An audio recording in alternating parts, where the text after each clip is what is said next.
Growing up with my parents in a small business, it was a part of our life. Long hours, working into the night, getting up really early. That work ethic, it was just like, this is your life, this is what you're gonna do, and we're gonna be successful doing it. No matter what hits you in life, you gotta get up and keep going. You can't sit there and go, woe is me.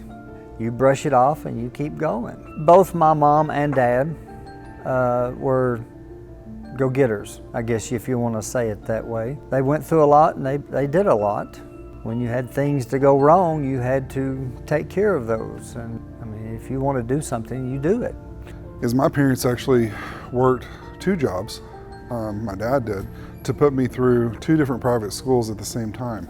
So actually my dad would get off work from being a mechanic, working 7:30 until 5 every day, and then he would go to a second job, which was at Averitt Express, washing the big rigs when they would come in for the evening after delivering their load. And he did that for years. I basically had 2 jobs because we would get up at 4. We would get dressed, drive to Chattanooga, which is 45 minutes. We would come here.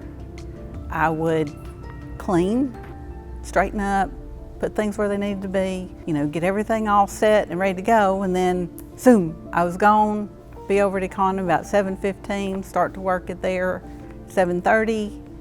Then we would come back here, and if he was done, we would get to go home. But usually we weren't done. That lasted for 20 years, 20 happy years.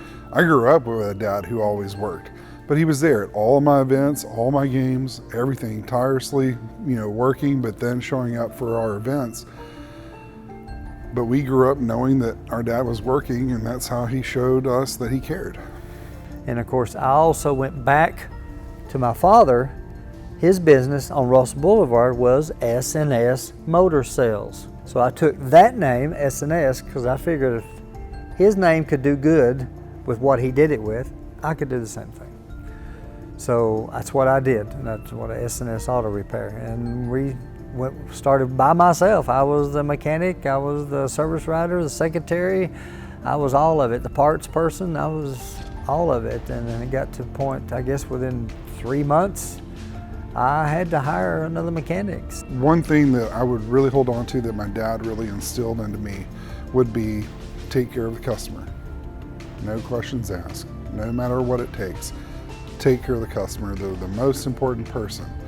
Well, when you have a goal in life, and that goal is to take care of the customer, fix their car, make them happy, okay? And if you make them happy, they're gonna go tell somebody else about you. And then they'll come and you make them happy. And it's a continuous thing. If that's your goal, to make them that happy, the rest of it's gonna take care of itself. Being a part of a family business has taught me personally how to persevere, because it is your family. When you take care of your family, there's nothing off the table. Everything that you do is for your family. So when we had family businesses in the 40s, the 50s, the 60s, the 70s, the 80s, the 90s, the 2000s, and now we're going to 2020 and beyond, it's always been about growing a business to take care of your family.